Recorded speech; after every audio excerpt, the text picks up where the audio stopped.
जमशेदपुर उत्तरी सरजामदा पंचायत भवन में सोमवार को उपायुक्त श्री कर्ण सत्यार्थी ने स्थानीय जनप्रतिनिधियों एवं ग्रामीणों के साथ बैठक की। बैठक में जुगसलाई विधायक श्री मंगल कालिंदी, जिला परिषद अध्यक्ष श्रीमती बारी मुर्मू, उपाध्यक्ष श्री पंकज, जिला परिषद सदस्य डॉक्टर परितोष सिंह, प्रखंड प्रमुख, 21 पंचायतों के मुखिया, समिति सदस्य, वार्ड सदस्य, सामाजिक संगठनों के प्रतिनिधि एवं बड़ी संख्या में ग्रामीण मौजूद रहे। बैठक का मुख्य उद्देश्य ग्रामीण क्षेत्रों की मूलभूत समस्याओं का समाधान करना था। इस दौरान छोटा गोविंदपुर जलापूर्ति योजना पर विशेष चर्चा हुई। वर्तमान में ये योजना 21 पंचायतों में नियमित तथा एक पंचायत में आंशिक पेयजल आपूर्ति सुनिश्चित कर रही है। जलापूर्ति को और अधिक प्रभावी एवं पारदर्शी बनाने के लिए नई संचालन समिति का गठन किया गया है। ग्रामीणों और जनप्रतिनिधियों ने स्ट्रीट लाइट की खराबी, विद्यालयों में चारदीवारी का अभाव, शौचालय की कमी, पेयजल सुविधा और सड़क मरम्मत जैसी समस्याओं को रखा।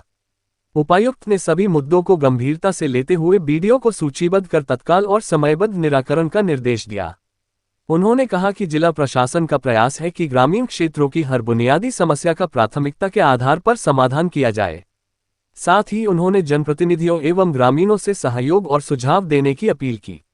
बैठक में सीओ मनोज कुमार, बीडीओ सुमित प्रकाश, कार्यपालक दंडाधिकारी सह डीपीओ सुदीप राज, कार्यपालक अभियंता सुनील कुमार समेत अन्य पदाधिकारी भी मौजूद रहे।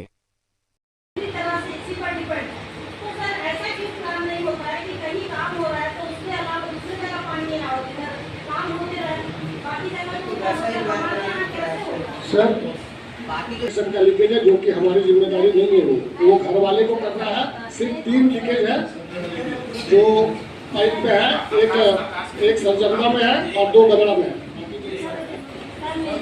हमारा प्रमोद नगर में है, करंडी में, और एक सरजंगा में कल इन्होंने जो एक बनाया था।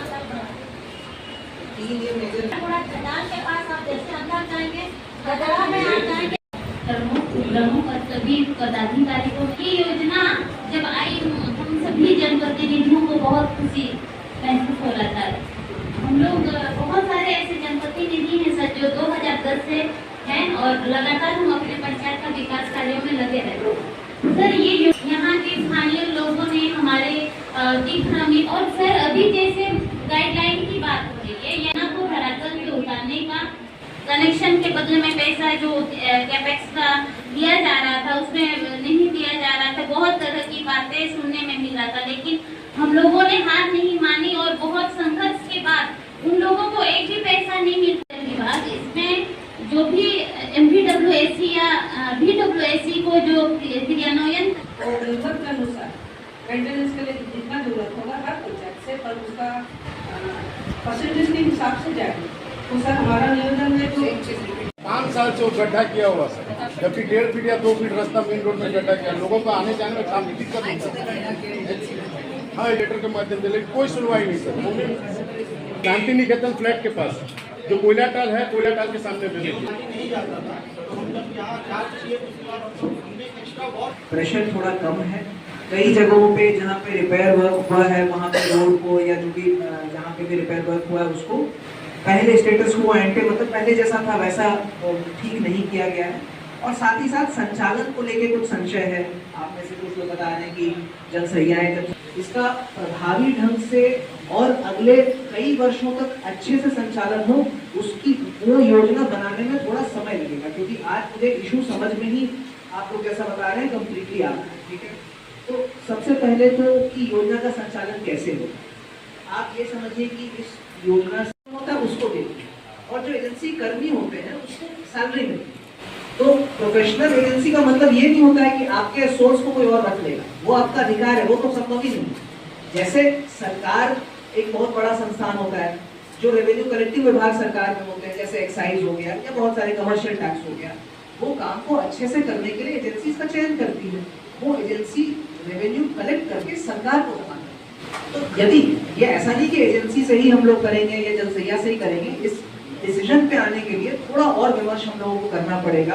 पाइपलाइन की जो स्थिति है उसको देखनी पड़ेगी, टेक वेल में जाना पड़ेगा, WTP देखना पड़ेगा, जो स्टार्डा का सिस्टम इंस्टॉल हुआ है उसकी क्या स्थिति है उसको देखना पड़ेगा, परंतु जल्दी हम लोग डिसीजन लेंगे।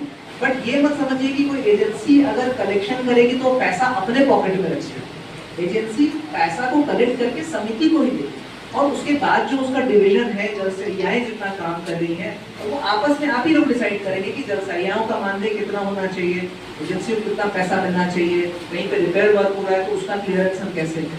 लेकिन एक और चीज है जो सत्य है, वो ये है कि एजेंसी ने जितना भी काम किया, हो सकता है जितना वो क्लेम कर रहे हैं वो 100% नहीं किया हो जनरल एंटरप्राइजेज ने, बट जितना भी काम किया है उसका पेमेंट अभी उनको नहीं हुआ।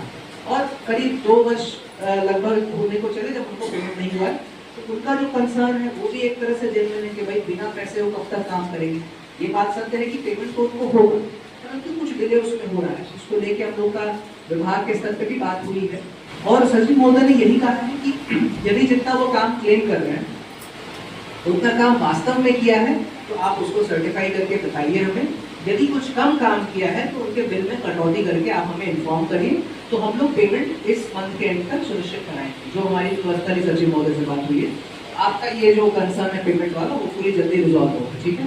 परंतु जो आपको रिस्पॉन्सिबिलिटीज दी गई, देखिए 2 क्लियर कट यहाँ पे 2 स्टेक होल्डर्स हैं, जल सहियाओं से कराएं या फिर किसी प्रोफेशनल एजेंसी से कराएं। और दूसरा इसका विंग है जो कॉन्ट्रैक्टर के पास 5 साल का ओएनएम है, जिसका लगभग 1.5 साल आपका उसमें से पूर्ण हो गया है ना, तक बचा है, तो 3.5 साल आपका पूर्ण, उसका जो बकाया पेमेंट है, ये 2 अलग अलग इशू है, ठीक है।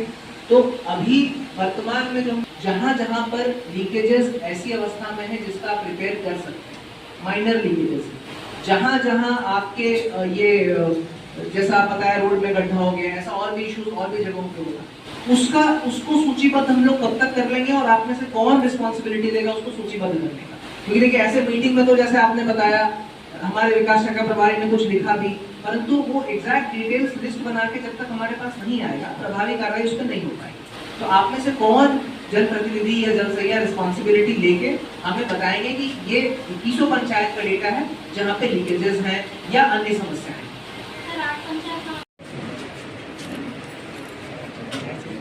इस क्षेत्र के जितने पंचायत हैं और सभी पंचायत समिति सदस्य, ब्लॉक प्रमुख, जिला परिषद अध्यक्ष मैडम, सभी लोग यहाँ उपस्थित थे और बहुत सकारात्मक डिस्कशन हम लोगों का हुआ। सभी का लक्ष्य एक ही है कि गोविंदपुर जलापूर्ति योजना का संचालन बेस्ट पॉसिबल वे में कैसे हो।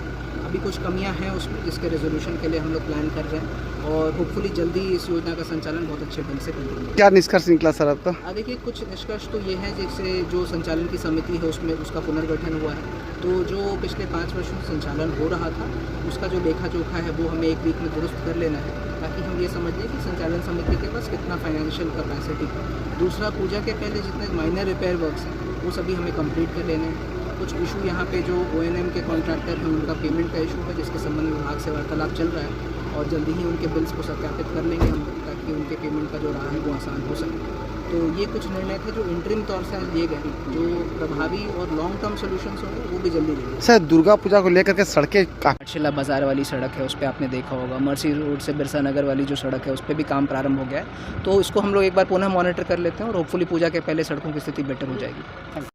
हम लोग 4 दिन पहले डीसी महोदय से मिले थे और हम लोगों ने अनुरोध किया था कि एक त्रिपक्षीय वार्ता कीजिए। ये गोविंदपुर जलापूर्ति योजना के रोज के झंझट से हम लोग जनप्रतिनिधि परेशान थे, जिसके संदर्भ में आज त्रिपक्षीय वार्ता हुई, जिसमें उपायुक्त महोदय, जिला परिषद अध्यक्ष, उपाध्यक्ष सारे लोग थे। जो मुख्य मुद्दे पर चर्चा हुई कि वो मुख्यतः जो पानी का लीकेज बहुत जगह है उस लीकेज को बनवाना होगा। डीसी साहब सब मुखिया से आवेदन मांगे हैं कि जल्द से जल्द उसको आवेदन दीजिए और उसको बनाने का निर्देश दिए हैं 6 दिन के अंदर।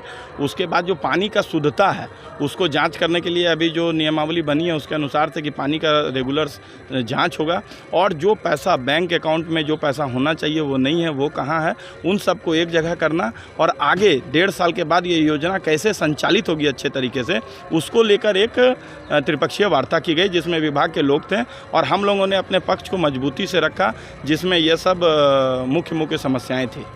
कब तक देखिए सर ने कहा है कि पहले तो पानी का लीकेज अच्छा होना चाहिए, शुद्ध पेयजल की आपूर्ति होनी चाहिए और बाकी जो भी व्यवस्थाएं हैं कि MBWSC संचालित करेगी, बिल का कलेक्शन नहीं हो रहा है एक मुद्दा था, उसके बाद जो कर्मी संविदा पे काम कर रहे हैं उसका PF-PSI नहीं जमा हो रहा है, पानी टंकी की रेगुलर सफाई नहीं हुई है, या इंटेक वेल का स्थिति में इंटेक वेल में गाद जमा हुआ है, WTP में की स्थिति खराब है और जो पानी टंकी का दीवार टूटा हुआ है, इन सारे विषयों पर बहुत देर चर्चा हुई। उपायुक्त महोदय 1 घंटा रहे और सारे समस्याओं को उन्होंने सूचीबद्ध किया है और मुझे आशा है और विश्वास भी है कि बहुत जल्द इस पर कुछ बड़ी कार्रवाई होगी।